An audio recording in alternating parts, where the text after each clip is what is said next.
Olá! Hoje nós vamos conversar sobre as sensações somáticas, a organização, o tato e a posição corporal. Nós vimos em aulas passadas que essas sensações elas podem ser divididas em modalidades. Hoje nós iremos conversar sobre as classificações dessas sensações. A sensação ela pode ser somática mecano-receptiva, que vão incluir as sensações de tato e posição do corpo, a sensação termorreceptiva, que irão incluir a capacidade de detectar estímulos de frio e calor, e as sensações de dor, que é ativada por fatores que lesionam os tecidos.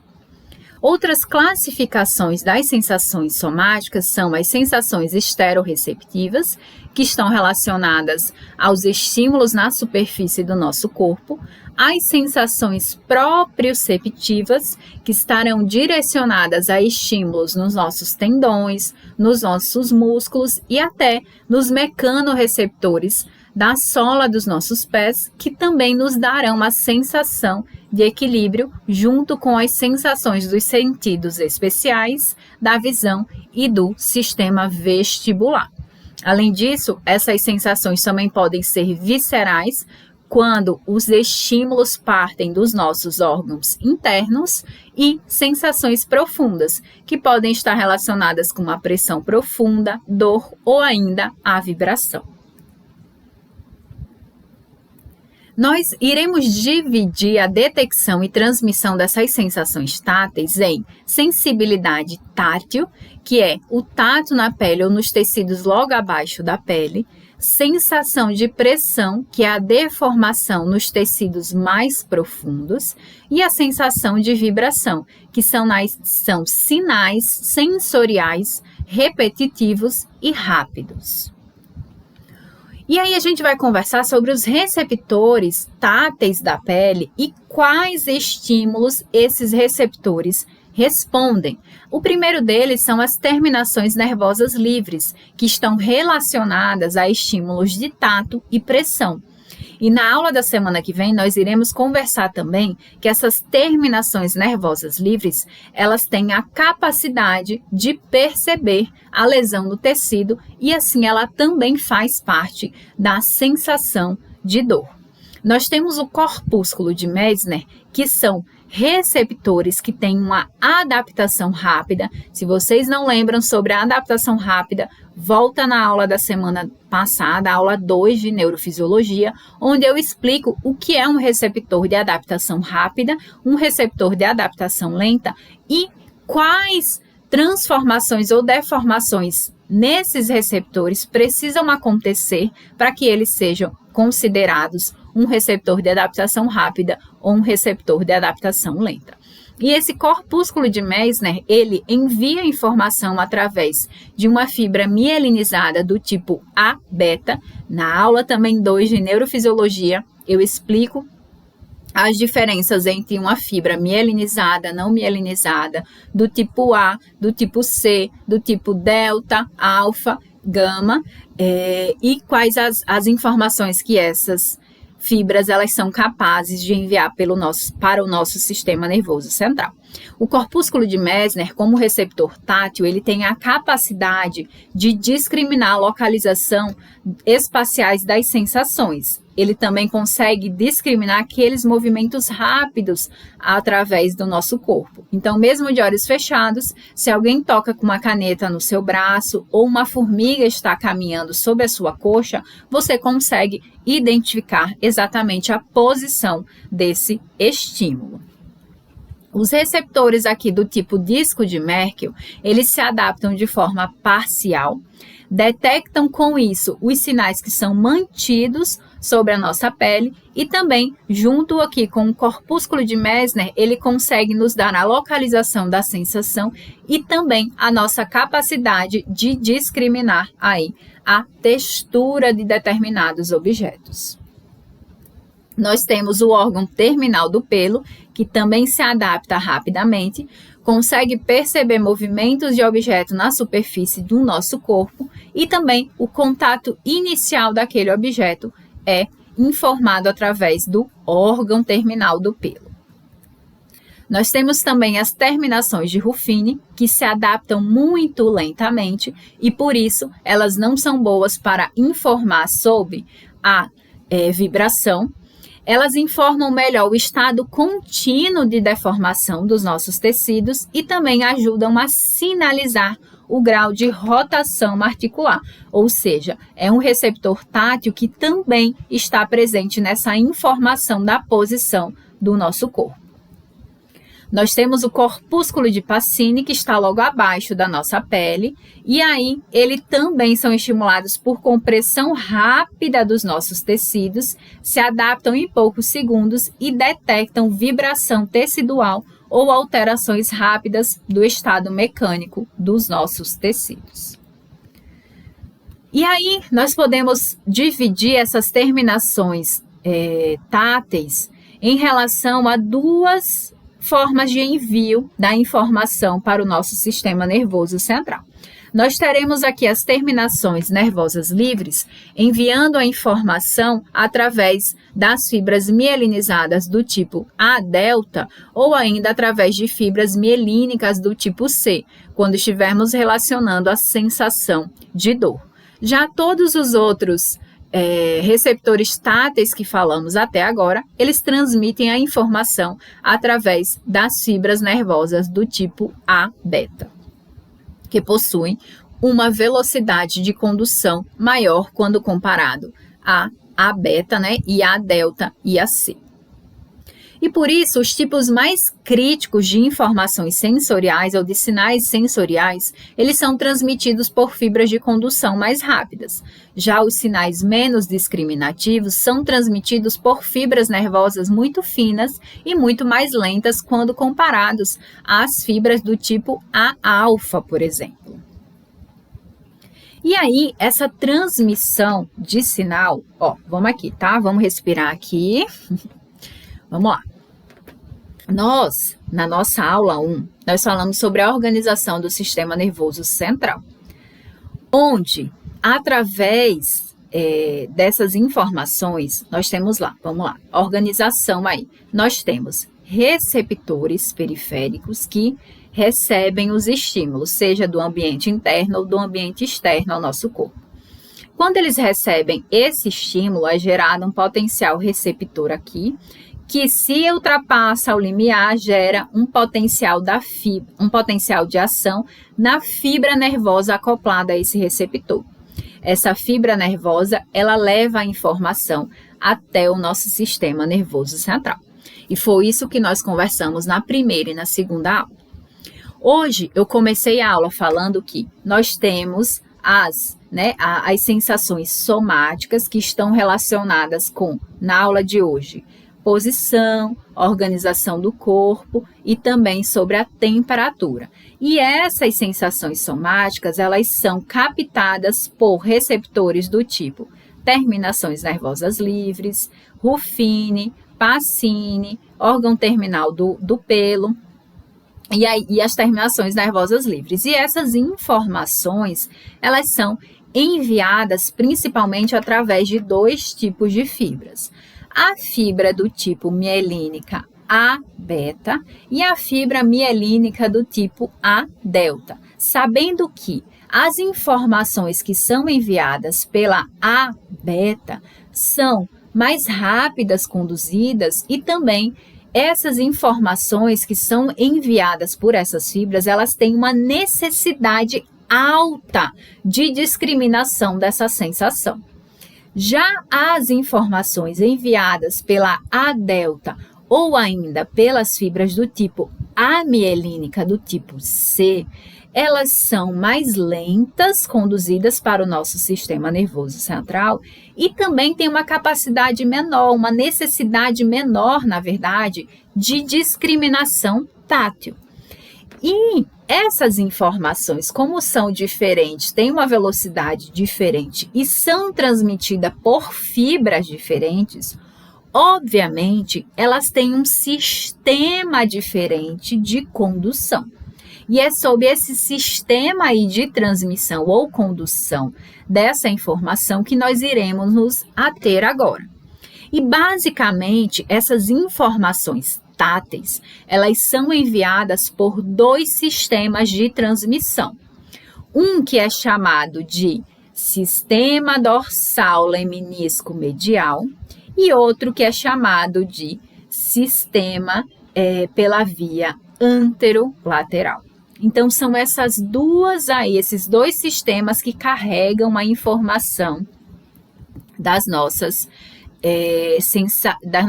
sensações táteis. Tudo bem até agora? Então, vamos lá, respirando mais uma vez. Nós temos tipos de receptores diferentes que enviam informações sobre posição, tato, pressão, vibração. E a depender aí das fibras que enviam essa informação, ela pode ser mais rápida, mais lenta, mais precisa ou menos precisa, e elas são parte de um sistema também de transmissão desses sinais. E aí a gente começa aqui pelo sistema dorsal leminísco medial. Vamos lá. A informação chegou lá no meu receptor, tá? Vamos pensar lá na vibração, na sensação de toque, lá no joelho, uma caneta tocando lá no teu joelho, tá?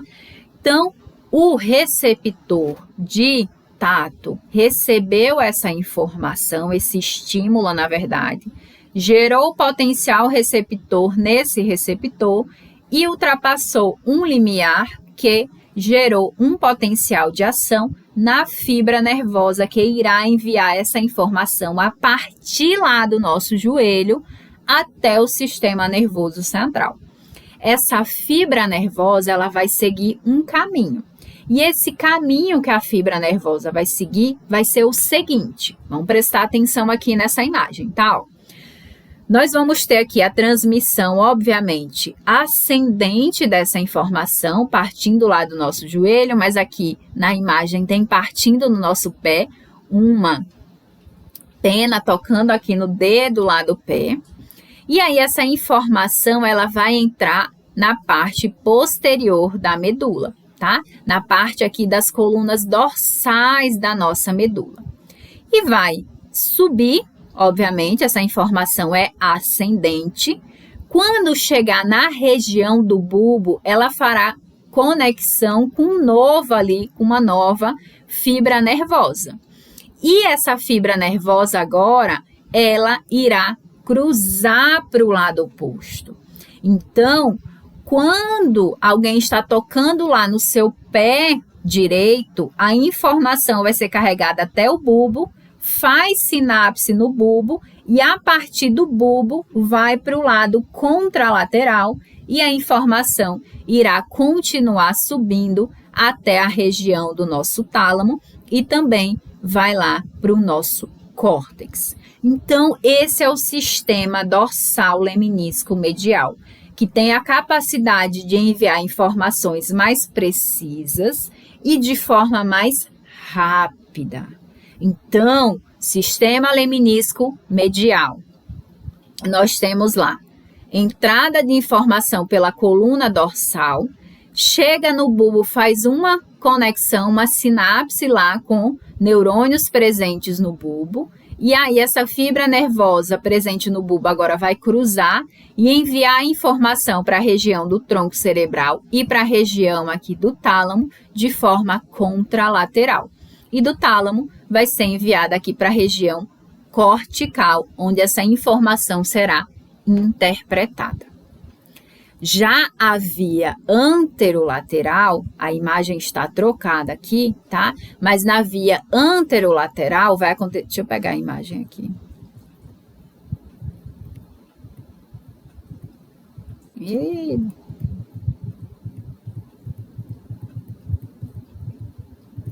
Mas vamos lá. A imagem está lá no final. Já na via anterolateral, o que vai acontecer? A gente vai ter aqui... Não, tá certo. Eu achei que era uma pena, mas é a vela que tá certo, tá certo. A anterolateral, tá? Então, o que vai acontecer?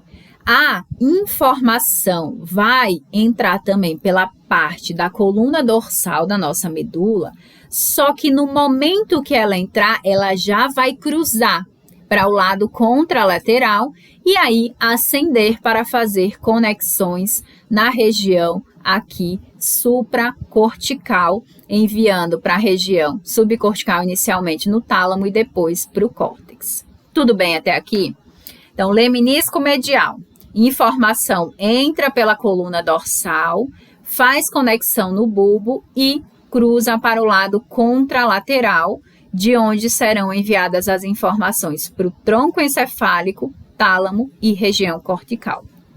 Já a via anterolateral, a informação entra pela coluna dorsal, imediatamente cruza para o lado contralateral, ascende para fazer conexões no bulbo e no tálamo e enviado para a região cortical. Ou seja, as nossas informações táteis, elas são recebidas lá na nossa região cortical de forma contralateral. Os meus receptores do lado esquerdo vão enviar informação para o lado cortical direito e os receptores do lado direito enviarão a informação para o meu lado cortical esquerdo. Porém, se essa informação tátil for enviada pela via aqui do sistema dorsal leminisco medial, a informação irá cruzar na região do bulbo. Já se for enviado pelo sistema da via anterolateral, a informação cruzará no mesmo ponto em que ela entrar na região da medula. O que isso é importante para saber quando nós temos um paciente lá com lesão medular, dependendo da altura dessa lesão, o paciente vai poder perceber ou não perceber determinadas sensações táteis, tá? E aí, nós temos algumas diferenças também em relação a essa coluna leminisco aí, dorsal, sistema da coluna dorsal leminisco medial e do sistema anterolateral, além dessa cruzada em região do leminisco medial acontecendo no bulbo e da via anterolateral já no momento em que cruza, em que entra na medula, acontece essa fibra cruzar, a informação cruzada lá para a região anterolateral, para a região contralateral. E nós temos aqui, ó, o sistema da coluna dorsal leminisco medial. Nós temos as fibras nervosas grossas e mielinizadas, grossas, tem um diâmetro grande e são mielinizadas. Essa informação ela vai ser enviada com uma velocidade alta. Além disso, por serem grossas e mielinizadas, a organização também espacial dessas fibras, elas têm um alto grau de organização. Já as fibras do sistema anterolateral, elas são mielinizadas e mais finas, porque nós estamos falando aqui de tato, posição e organização do corpo. Elas transmitem sinais com velocidade mais baixa e também possuem uma organização menor quando comparadas a leminisco medial. E aí vocês já devem estar cogitando que aqui nós temos uma informação mais precisa, mais rápida, quando comparada às informações que são enviadas a partir do sistema anterolateral. E aí, esse sistema da coluna dorsal leminisco medial, ele tem a responsabilidade pela transmissão dos sinais somáticos com alto grau de localização do estímulo, ou seja, se toca lá na nossa pele, quando a gente sabe precisamente o local aí que está tendo ou participando dessa sensação tátil, essa informação está sendo carregada pela coluna dorsal leminisco medial. As transmissões são de graduações finas de intensidade, ou seja, a gente consegue perceber por essa via até mesmo pequenas variações na intensidade. As sensibilidades vibratórias são enviadas pela coluna leminisco medial, o movimento contra a pele, posição das articulações e pressão relacionadas à grande discriminação também de intensidades da pressão. Já anterolateral, nós teremos as informações de dor, sensação de calor e frio, tato e pressão grosseira não discriminativa, cócegas e pruridos e também sensações sexuais. E aí você deve estar pensando, Luciana, peraí, né? Você está falando que tem uma discriminação pouca aí, mas você coloca que a anterolateral consegue identificar dor. A gente vai conversar na aula futura aí sobre a sensação de dor, só que aqui essa sensação de dor, tá, gente? Mas eu consigo discriminar exatamente a região do meu pé que eu bati. Se alguém enfia uma agulha no meu braço, eu sei exatamente onde essa agulha foi enfiada.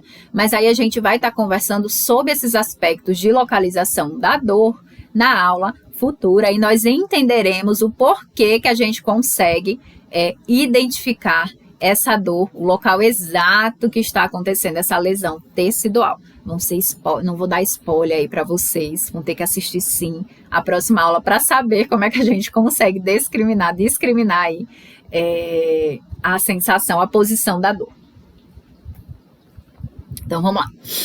E aí, a gente vai ter aqui os nervos espinhais adentrando na parte dorsal da nossa coluna. Então, nós temos aqui essa fibra nervosa, vai lá até se acoplar ao receptor que receberá o estímulo. Então, a gente aqui tem um receptor recebendo o estímulo, acoplado a essa fibra nervosa que irá entrar aqui na região posterior da nossa medula. E vamos seguir essa aqui, tá? O nervo espinhal aqui, que nós teremos aqui, essa fibra aqui, a gente vai ter uma fibra mais medial e uma mais lateral, tá? E elas vão se dividir aqui, e nós temos aqui, se divide imediatamente e forma um ramo lateral que faz conexões aqui na região da coluna dorsal da própria medula, e aí nós temos o medial que vai se dirigir medialmente à coluna dorsal e vai cruzar, né? Se for lemnisco medial, vai cruzar na região do bulbo, e a anterolateral já vai cruzar imediatamente na medida que vai adentrar a nossa medula, tá? E aí a gente volta aqui para via da lemnisco medial e nós vamos ter um outro detalhezinho, tá? Nós temos aqui, eu falei para vocês que as fibras da lemnisco medial, elas entram na coluna dorsal, sobem, fazem conexão no bulbo, do bulbo cruzam e aí vão lá para a região do tronco, né? E também do tálamo e córtex cerebral, finalmente, para ser interpretada essa transmissão do sinal. Só que, tá, gente, tem um detalhe importante aqui, que se o membro, tá, se a informação ele vier do membro inferior, essa segunda conexão aqui que vai acontecer no bulbo, tá, a gente vai acontecer nos núcleos grácil, no núcleo grácil. Se for do membro superior, vai acontecer no núcleo cuneiforme. Por que é importante identificar aqui? Mais uma vez, tá? Porque se a lesão na medula for parcial, a gente consegue identificar até o indivíduo, ele pode ter a sensação do braço intacta, enquanto que a sensação dos membros inferiores estará prejudicada, a sensação tátil, tá? Porque a conexão onde é feita essa sinapse em relação ao bulbo é diferente entre membros superiores e membros inferiores. Teve uma turma aí de alunos que eles decoraram assim, Grácio, Graciane Barbosa, e aí membros inferiores. E aí o que sobrava era o cuneiforme. Não sei se faz sentido para vocês, mas se fizer, é um macete que eles trouxeram aí para gravar, onde era a conexão que era feita a partir dos membros inferiores e a partir do membro superior. Membro inferior, no bulbo, a conexão era feita no núcleo grácil. Já o do membro superior era feita no núcleo cuneiforme. Mais uma vez, por que é importante saber disso? Pelas lesões incompletas da medula. Se a gente tiver uma lesão especificamente no núcleo grácil, obviamente o paciente vai perder sensação dos membros inferiores. No núcleo cuneiforme, as sensações dos membros superiores, tá? E aí sim, depois de fazer essa conexão aqui nos núcleos, né, acontece, a conexão quando eu falo é sinapse, tá, gente? Nós temos aqui o neurônio de primeira ordem fazendo a sinapse com o neurônio agora de segunda ordem que estará presente lá no bulbo, e aí essa fibra nervosa desse segundo neurônio irá cruzar para o lado contralateral e irá ascender lá para regiões superiores. Na região do tálamo, fará outra conexão com outro neurônio e aí sim, esse neurônio presente no tálamo irá enviar a informação para o nosso córtex. Na região aqui do bulbo, a gente também vai receber informações sensoriais do nervo trigêmeo relacionado a sensações também da nossa cabeça. E aí, nós temos aqui os tálamos, né? A fibra do leminisco terminam no complexo ventrobasal do tálamo e esse complexo de fibras nervosas de terceira ordem se projetam para a área somatosensorial primária e secundária do córtex. Então, mais uma vez, a gente vai ter aqui informação que será transmitida pela via lá dorsal leminisco medial. A informação irá vir do membro inferior, entrará aqui na coluna dorsal da medula. Essa fibra nervosa irá fazer sinapse com o neurônio aqui, presente no núcleo grácil do bulbo. Agora, esse neurônio presente no núcleo grácil, ele irá enviar a fibra nervosa que irá fazer, né? Irá para o lado contralateral, irá ascender até a região do tálamo, onde encontrará outro neurônio, fará sinapse com esse neurônio presente no tálamo, e esse neurônio do tálamo irá enviar a informação para a região cortical, região somatosensorial primária e região somatosensorial secundária, onde irá aí, né, pegar essa informação, irá tentar traduzir e transmitir para outras áreas, para que a resposta seja enviada a partir do nosso sistema nervoso central, através de um comando. Tudo bem? E aí essa área cortical somatosensorial, vocês já devem ter visto essas imagens, né? Que nós temos aqui essas áreas de Brodmann, onde cada área é responsável por receber informações de uma região diferente aí do nosso corpo. Nós teremos aqui, né, esse sulco central, onde nós teremos aqui esse giro que será responsável pela área somatosensorial primária, e aí está a representação da coxa, tórax, pescoço, ombro, mão, dedos, língua e a região intraabdominal. E nós temos a área somatosensorial secundária, relacionada à perna, braços e face. Essa área somatosensorial secundária, ela ainda é bem indefinida em relação não indefinida, mas estudos ainda são necessários para identificar exatamente a função aí dessa área somatosensorial. Sabe-se que aqui ocorre a integração das duas partes, então recebe a informação das duas partes do nosso corpo, tá? Relacionado para o lado direito e o lado esquerdo. E aqui a área somatosensorial, vocês viram primária, né? Vocês viram que o lado esquerdo envia a informação para o lado somatosensorial cortical direito e o lado direito do nosso corpo envia a informação somatosensorial para a região somatosensorial também do lado esquerdo. Então, sempre acontece o cruzamento dessas informações a partir da nossa periferia, né? Os receptores do lado direito enviam a informação para a área cortical do lado esquerdo, área cortical, tá? E os receptores do lado esquerdo vão enviar a informação para a região cortical somatosensorial do lado direito, tá? Além disso, e aí vocês já devem ter visto essa representação aqui do corpúsculo, né, o homúnculo de Penfield, na verdade, e nós temos aqui as áreas diferentes, né, nós temos aqui um corte do nosso cérebro, e aí acontece aqui, né, a área somatosensorial, como vocês viram lá na imagem, e a gente viu que tem partes maiores do nosso corpo aqui representados pela quantidade de receptores. Então, quanto mais receptores possuem a região do nosso corpo, maior vai ser a representação aqui nesse homúnculo de Penfield, tá? Essa região aqui, tá? A região somatosensorial, ou nessa divisão aqui, ela vai ser também, ela possui camadas diferentes aqui de neurônios, onde os sinais sensoriais aferentes normalmente excitam inicialmente os neurônios da camada aqui 4 e depois esse sinal ele é distribuído tanto para camadas mais superficiais quanto para camadas mais profundas. As camadas 1 e 2, elas recebem aqui sinais aferentes inespecíficos e difusos, proeminentes aqui dos centros subcorticais, que está relacionado a tálamo, subtálamo, tronco encefálico, que facilitam as regiões específicas do córtex.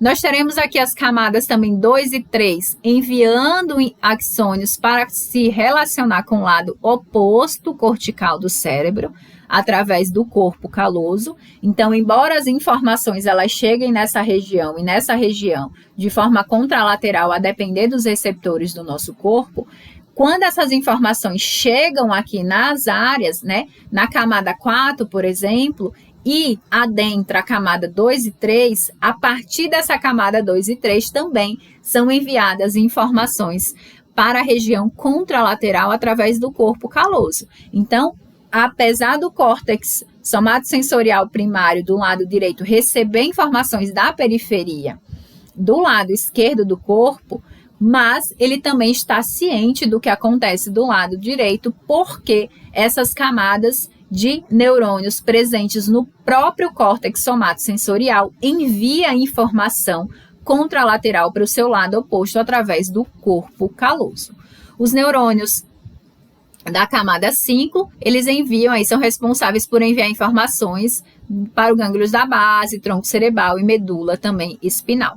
A camada 6, aqui, tá, dos axônios, eles se projetam para o tálamo e ajudam também a controlar os níveis de excitação dos sinais sensoriais aferentes que entram no tálamo.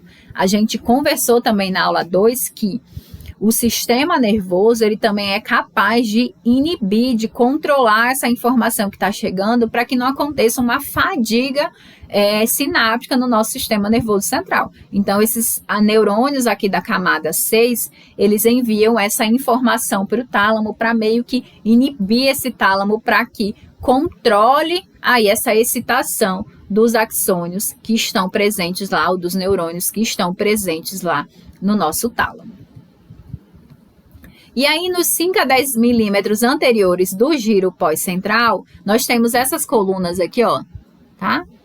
E aí, essas colunas formadas aqui pelos axônios das camadas, pelas camadas de axônios, vocês conseguem perceber aqui na imagem que tem umas espécies de coluna. Então, essas colunas partindo do giro pós-central para trás, elas têm também funções diferentes. Então, a gente tem camadas que têm funções diferentes em neurônios e também no sentido vertical, partindo do giro pós-central, essas camadas, elas também, essas colunas agora, elas também possuem funções diferentes. Então, nós temos aqui, ó, as mais anteriores do giro pós-central, elas respondem a receptores de estiramento dos músculos, articulações e tendões. Aí, esses sinais, eles se distribuem diretamente para o córtex motor oposto. Então, vamos lá.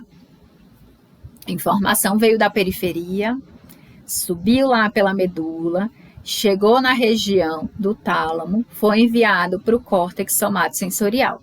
Quando essa informação chegou no córtex somatosensorial, aí nós temos axônios, né, nós teremos neurônios chamados de interneurônios, que irão enviar informação agora para o nosso córtex motor, que fica muito próximo aqui, ó. A informação chegou aqui, a informação sensorial chegou aqui, na região somatosensorial 1, nós teremos camadas aqui, ó, mais próximas, tá, a esse sulco central, onde essas colunas de neurônios mais próximas a esse sulco central enviará informação agora para o córtex motor primário de como está a sensação de tato, posição e organização do nosso corpo, tá? E aí esses controles dos sinais motores referentes que ativam aí as sequências de contrações musculares adequadas para que, né, tenha uma resposta adequada a depender das mudanças aí do nosso ambiente externo. As regiões mais posteriores das áreas da área somatosensorial responde a receptores cutâneos de adaptação mais lenta. E mais posteriores, número maior de colunas é sensível à pressão profunda. Então, as mais próximas ao giro vão estar relacionados a grupamentos musculares que precisam responder de forma motora em relação à posição do nosso corpo. As do meio termo, ali nós temos a adaptação lenta e as mais posteriores estão responsáveis por responder à pressão profunda. Na porção mais posterior, responde aos estímulos que se movem sobre a pele em uma direção definida. Nós temos um nível ainda mais complexo de interpretação dos sinais sensoriais que se torna ainda mais elaborado à medida que os sinais se distribuem para regiões mais posteriores, onde teremos aí a capacidade de discriminar e nós teremos a capacidade de conversar com essas sensações aí que o nosso córtex somatosensorial está recebendo. Quando a gente perde essa área somatosensorial primária, nós ficamos incapazes de realizar algumas funções. Uma delas é localizar discretamente as diferentes sensações. Então, a gente consegue aí, a gente perde a localização de sensações grosseiramente, como localizá-la em uma das mãos, em uma região do corpo, em uma das pernas. Então, a gente só consegue localizar sensações grosseiras.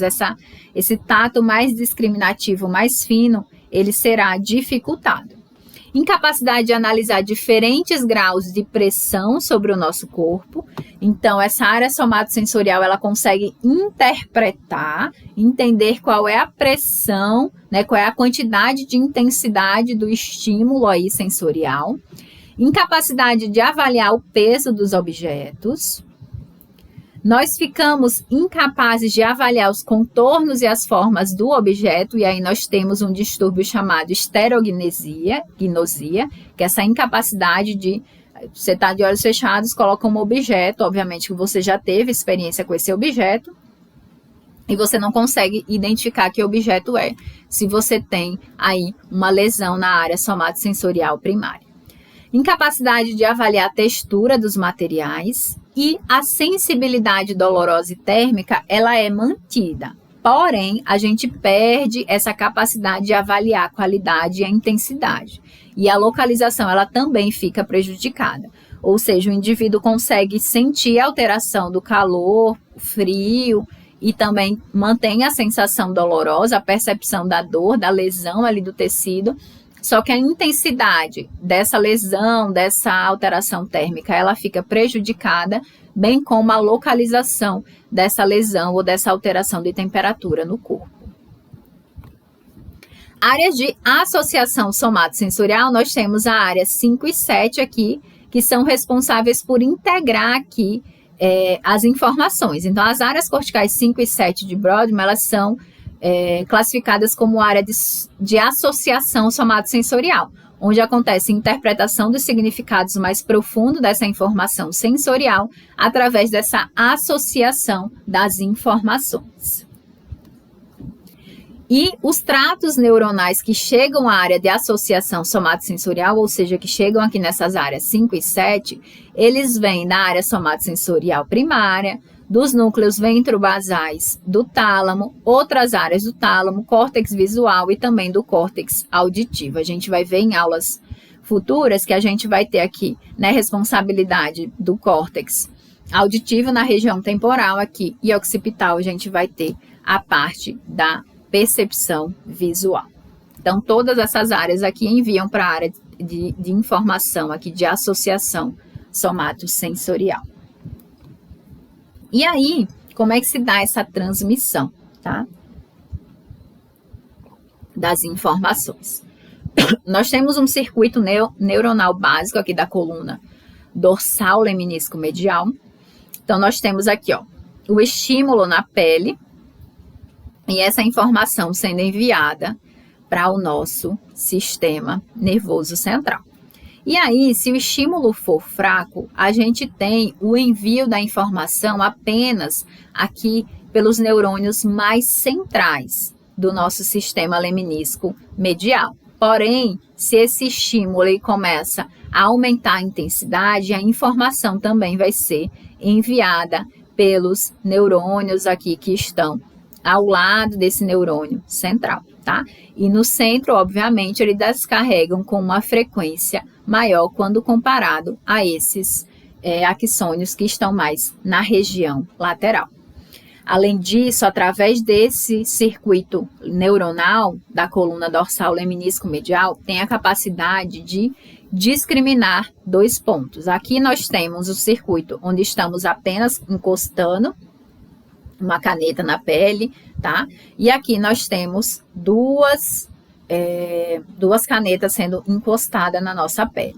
Então, como é que o nosso sistema, ele envia a informação de que tem dois pontos sendo tocados na nossa pele? O que que acontece? O que que precisa acontecer para que essa informação ela seja enviada de forma precisa e o nosso sistema nervoso entenda que não é um ponto grande que está sendo tocado na nossa pele, mas, uma área de superfície grande que está sendo tocada, mas dois pontos distintos, diferentes, que estão sendo tocados lá na nossa pele.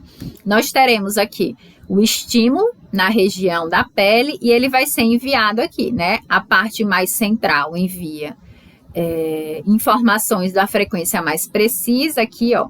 E o que que acontece? Esses laterais aqui, os adjacentes, eles vão receber informações inibitórias, tá?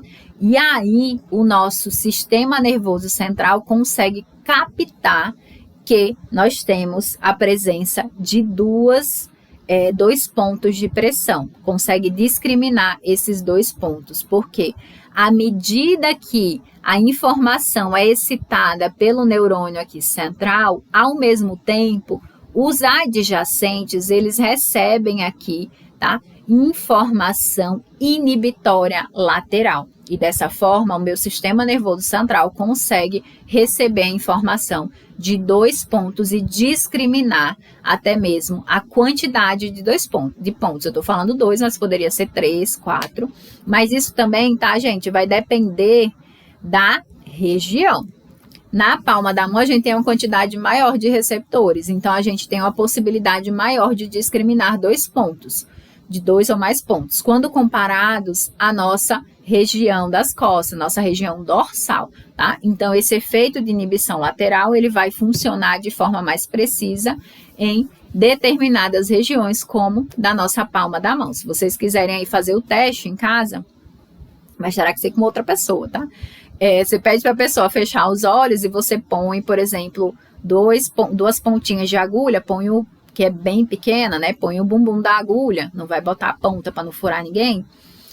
E aí você vai perceber que se você colocar 2 pontos lá, você coloca um ponto, fala quantas agulhas tem, depois coloca 2, coloca 3, muito próximo, a pessoa vai conseguir dizer, tem 2 agulhas, 3, 4, mas quando você faz isso nas costas, essa inibição lateral ela fica meio prejudicada, e muitas vezes a pessoa pode dizer até que se você aproxima muito esses pontos, tá? Essa inibição lateral ela consegue ficar mais prejudicada quando é nas costas que tem uma quantidade menor de receptor, e aí a pessoa vai dizer, tem um, sendo que na verdade tem 2 ou 3. Então façam esse teste aí, que é um teste até para identificar se tem alguma alteração nas mãos, em receptores ou no sistema nervoso do paciente, essa capacidade discriminativa de 2 pontos, 2 ou mais pontos, tá?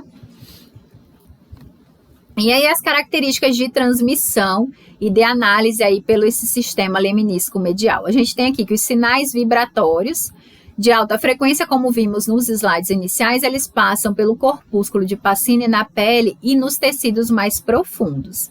Esses sinais de menor frequência, eles podem também se originar no corpúsculo de Meissner. Os sinais, eles são transmitidos apenas pela coluna da via dorsal leminisco medial. Então, nós temos lá, tá? Eu falei para vocês aqui, que sinais de alta frequência são enviados pelo corpúsculo de Pacini, de baixa frequência pelo corpúsculo de Meissner. Então, esses dois receptores, eles enviam a informação através da coluna dorsal leminisco medial.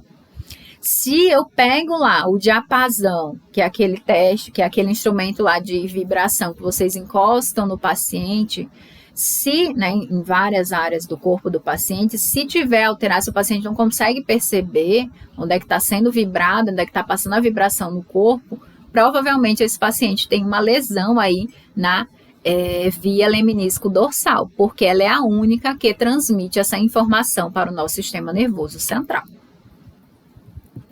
E aí, sentidos aqui proprioceptivos, né? Nós falamos até agora sobre esses sentidos táteis que são enviados lá pelo disco de Merkel, Pacini, Ruffini, terminações nervosas livres, e aí a gente estava falando do sistema lemnístico medial e esse sentido de posição. Como é que o meu corpo consegue, mesmo de olhos fechados, eu saber que eu estou, né, em dorsoflexão, inflexão e extensão, falando dorsiflexão, flexão plantar, mas é relacionado ao pé, né? Aqui o cotovelo, como é que ele está hiperestendido, tá flexionado, mesmo de olhos fechados, e se alguém faz o movimento lá no seu corpo, como é que a gente consegue perceber isso? A gente consegue perceber porque, né? Alguns nós temos aqui, ó, os impulsos por segundo e aqui os graus. E nós temos aqui, ó, o receptor 1, o 2, o 3, o 4 e o 5. Se vocês perceberem aqui, ó, a depender do grau de, né, amplitude aqui dessa articulação, de movimento aqui nessa articulação, receptores diferentes, eles são sensibilizados. Então, né, dessa forma, se eu tenho um receptor 1 funcionando, opa, minha angulação está ali entre 140 e 160. Receptor 2, 120 a 140. Receptor 3, de 100 a 120. 4, vai estar ali menos que 120. 5, nós teremos, eu fiz de trás para frente, né? E 4 aqui de 80 a 100. Então, a depender do receptor que está sendo ali, como é que fala? Está sendo estimulado, vai ser enviada a informação somatosensorial, ou para o receptor 1, ou para o receptor 2, ou o receptor 3. E aí nós teremos lá neurônios no tálamo, que irão responder à rotação articular quando essa articulação ela estiver no máximo ali sendo rodada, ou quando essa articulação estiver em rotação mínima.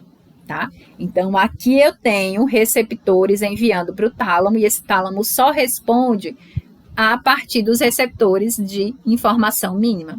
A mesma forma também aqui quando eu estou em rotação máxima, tá? Então, a depender da amplitude, do grau aí da nossa articulação, nós teremos receptores recebendo informações, e não só os receptores, mas também os neurônios talâmicos respondendo a determinados graus de posição da nossa articulação. E aí a via anterolateral, né, que é aquela via que é menos precisa, que é mais devagar a informação que é enviada através dessa via anterolateral. Nós temos aqui as fibras anterolateral da medula espinhal, que se originam principalmente nas lâminas 1, 4, 5 e 6 do corno dorsal. Essa terminação superior dos tratos ocorre em núcleos reticulares do tronco cerebral e no complexo ventro-basal nos núcleos intralaminares. Além disso, os sinais são transmitidos para o córtex. Então, vamos lá. A gente tem aqui, ó, a informação do membro inferior e do membro superior, entrando na coluna dorsal e já cruza e subindo aqui para as nossas regiões subcorticais e corticais. Fazendo conexão aqui na região do trato, nós temos aqui, ó, bulbo e mesencéfalo, e também vai fazer conexões aqui na região do nosso tálamo. A partir do tálamo, a informação também vai ser enviada para a região somatosensorial primária, que fica aqui no nosso córtex.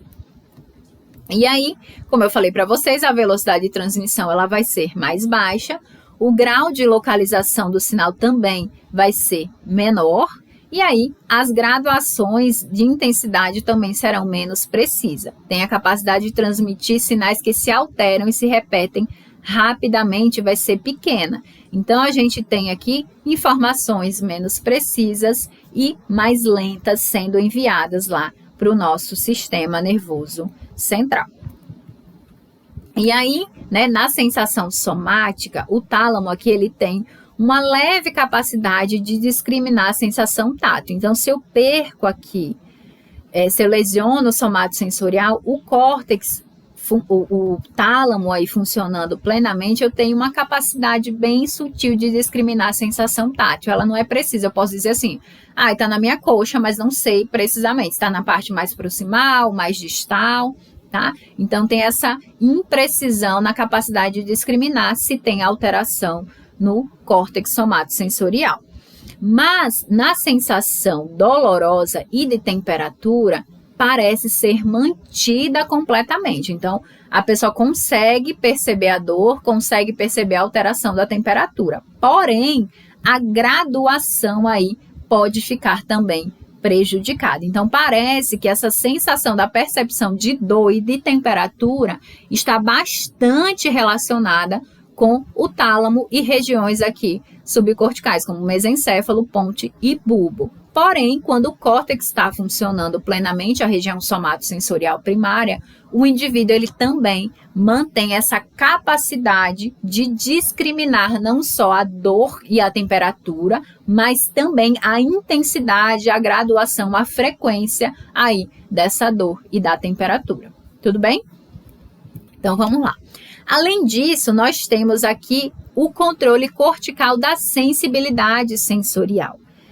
Então, as informações chegam lá no nosso córtex somatosensorial e a partir dessa informação, o córtex ele também tem a capacidade de enviar informações inibitórias, né? Sinais, na verdade, inibitórios. Então, isso vai diminuir a dispersão lateral dos sinais dos neurônios adjacentes e torna mais precisa essa informação e também vai manter o sistema nervoso operando numa faixa de sensibilidade que não seja tão baixa a ponto de dizer, tá tudo bem, não, deixa para lá, e não também de ficar tão alta e que as informações não sejam em que com as informações a gente também não seja capaz de diferenciar esses padrões sensoriais. Então, chega a informação na região cortical, ao mesmo tempo, esse controle aí através das fibras córtico-fugais, elas têm a capacidade de enviar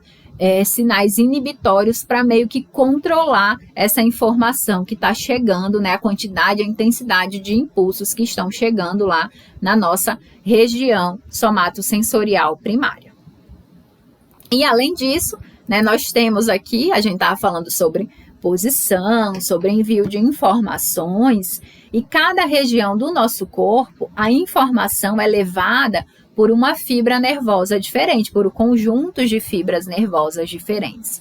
E aí, através da identificação dos nossos dermatos, foi possível, né, identificar aí qual região da medula está enviando a informação de tato, dor, temperatura e posição para o nosso sistema nervoso central. Então, nós temos aqui, a região interna da nossa coxa enviando a informação através dos nervos aqui presentes na região da medula, por volta que entram ali na medula, né, na coluna dorsal ali da medula, por volta de L3. Então, se um paciente tem uma lesão medular aqui em L3, provavelmente a gente vai esperar que esse paciente ele tenha uma diminuição da percepção de tato, posição, sensação dolorosa e temperatura abaixo aqui da perna desse indivíduo. Então, sabendo aqui desses dermátomos, é possível fazer uma correlação em relação à região da medula que foi, então, lesionada, tá, gente? Então, vamos lá. O resumão, aquele resumão típico do final da nossa aula. Nós conversamos aqui sobre, né, as informações de organização, tato e posição. Como que o nosso sistema nervoso central, ele consegue identificar a posição do nosso corpo, identificar a angulação das nossas articulações, identificar a presença de determinados objetos no nosso corpo, ou até de um inseto caminhando sobre o nosso corpo. E nós entendemos hoje que o estímulo que esses objetos fazem externamente ou a própria nosso corpo faz em relação às nossas articulações, que dão essa sensação de posição, são feitos através dos nossos receptores táteis, né? São esses receptores táteis que captam os estímulos. Esse estímulo pode ser de pressão, de vibração, e aí eles fazem lá, né, a transformação, o receptor, potencial receptor nesse receptor, e envia a informação através das fibras. Essas fibras, elas podem ser mielinizadas do tipo A, beta, e as mielinizadas do tipo A, delta. E as A, beta, elas levam informações mais precisas, de forma mais rápidas, que precisam aí de um senso crítico mais discriminativo em relação ao nosso sistema nervoso central. E por isso essas informações elas são encaminhadas pelo sistema leminísco medial, que tem uma informação mais precisa.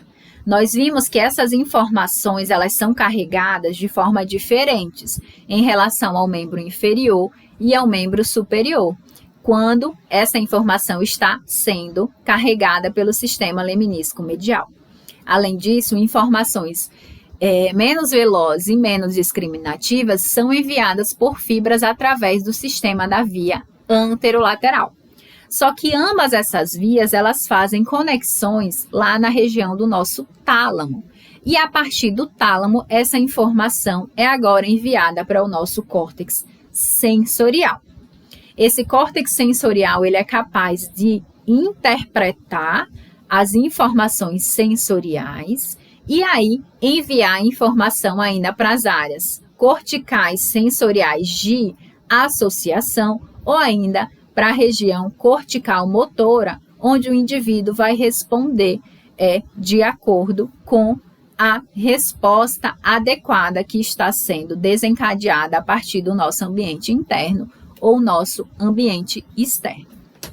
E isso era o que eu tinha para falar na aula de hoje com vocês. A próxima aula nós iremos conversar sobre os receptores aí de dor, tá? E também relacionada aos receptores de temperatura, como é que o nosso corpo ele consegue perceber a graduação de dor, os tipos de dor e também a graduação aí da temperatura, na verdade, do ambiente externo.